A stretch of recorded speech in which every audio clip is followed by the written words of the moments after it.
Hi everybody. I just wanted to make a quick video on why so many abuse survivors and trauma survivors find it difficult to talk about what they've been through.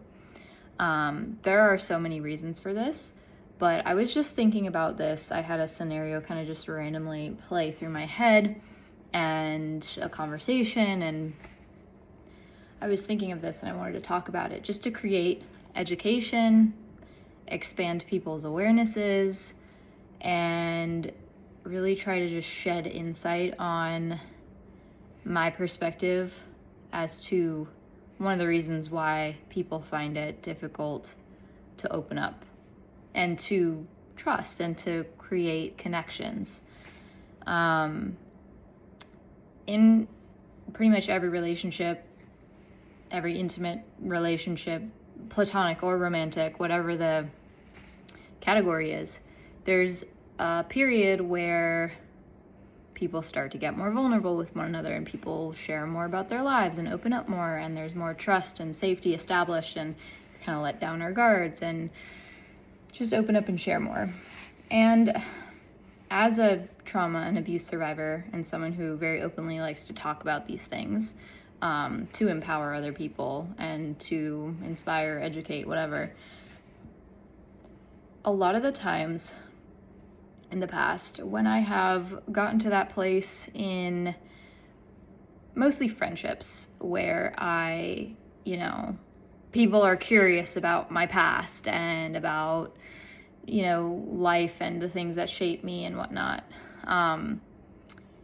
And I begin to open up, and their inability to wrap their mind around what I went through, or to process what I went through, or to really what it is their, unfamiliarity with the intensity and the specific emotions that I went through, their unfamiliarity with that and their inability to remain present through that is what creates this recycling belief or experience or affirmation that says it's better to be alone, it's better to process alone. Because when you open up and when you share this thing that happened to you that shaped who you are, and someone trying to get to know you, and they can't be with it, they can't be present with it, they don't know how, so they get emotional and they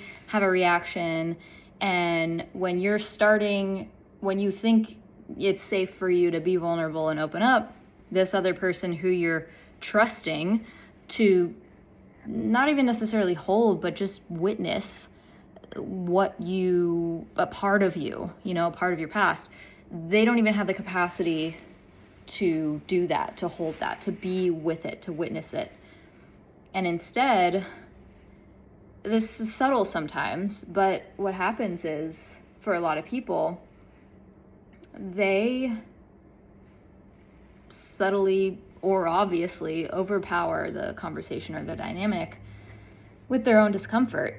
And that can lead to things like them unintentionally shutting down the person that they're trying to get to know by saying things that diminish their experience, such as, even saying something like, oh, I hope you've forgiven the person who hurt you, or even saying, I'm sorry you went through that. I don't know. There are a lot. What I'm trying to get at is, sometimes one of the things that makes it hard, or has made it hard in my past experience as a trauma and abuse survivor, to open up and share and cultivate closeness and more intimacy in my relationships, is when people respond with these pocket statements and these generalized, performative, culturally normal statements, such as, I'm so sorry, that sounds so hard, but it's just flat. There's no relating, there's no connecting, there's just transaction. There's just, you tell me something, you basically bare your soul to me, and I'm getting to know you deeper as a person, and I give you a receipt that I heard the words that you said, but beyond that, there's no impact, that I can share with you and reveal to you to show you how hearing your story has impacted me, and in a way that reinforces your sense of aloneness. Because it's like, if a trauma survivor is sharing something that they went through, you know, I feel like I need to give an example. Okay, trigger warning, domestic violence. You know, I've never been physically beaten or anything like that. But imagine, you know, someone who has been is opening up to someone that they're close with about that, because they want to understand each other more. They want to share more, and they feel safe and ready and vulnerable enough to kind of go there.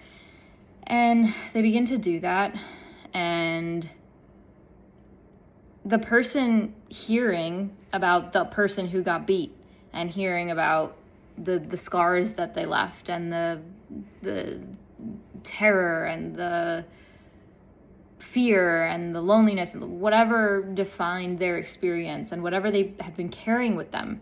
And when they share that, and all they get is a transactional verbal receipt that only communicates, I've only registered the words that you've said, but I'm not actually opening myself to connecting with the impact that had on you. I'm not angry for you. I'm not hurt with you. My empathy is not turned on. I am removed. I'm closed off, and I'm telling you, I'm so sorry you went through that. And that's it. There's no sense of, I feel you. There's no sense of, it's so funny. There's a little raven or crow creature, and he's got some big chunk of something in his mouth, and he just landed on the street sign. I don't want to show the street sign because I don't want to give away where I am right now, but that's really cute. Anyway, yeah, so I mean, that's just one small example, and it's so subjective as well, because that one example is not enough to prove that someone is not trustworthy or available, whatever. It's really not meant to shame people or blame people or make people wrong for saying, I'm so sorry you went through that. I say that, and it's, you know, when it comes from a place of genuine kindness and care and compassion, then it's all right, you know. But sometimes if that's like the overarching feeling in a relationship, where when you share, the other person doesn't know how to be present with your experiences or your pain or your reality, it just can get really isolating and further reinforce what the trauma already made you believe, which is that you are isolated and no one's going to rescue you, no one's going to save you. And yeah, as a trauma and abuse survivor, one of the things that has made it so hard for me to share with people what happens to me or what's happened to me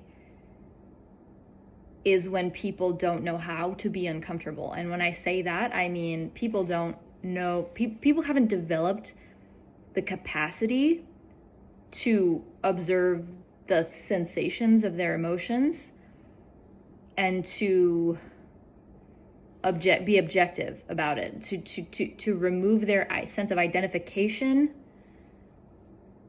and control from the actual raw experience of pain or discomfort. And so when someone doesn't know how to be with their own discomfort, and they're trying to get to know someone whose life was shaped by discomfort, pain, trauma, then that could be a block when it comes to deepening intimacy, deepening connection. Because part of what defines a sense of emotional intimacy, emotional safety, is when a person can truly be present with you. And that's really hard for people who don't allow themselves to feel their own discomfort. Because usually what happens is, I'm going to repeat what I've been saying this whole time, people will use transactional receipt phrases instead of genuinely hearing you and responding from their heart, from their empathy body, or just responding by not necessarily saying anything, but you can feel their attention on you. You can feel through their breath, through their micro expressions, you know, consciously. We usually don't even register these things, but most people know what it feels like to feel, even for a microsecond, that somebody is taking you in. Somebody is registering what you're sharing, what you're communicating. So I just wanted to share this to validate anyone who might be going through an experience like this, and maybe to inspire people to learn how to support more people that they love, you know? There's so much more to this, but I'm just gonna keep this here for now. But thank you for watching, and I'll see you next time.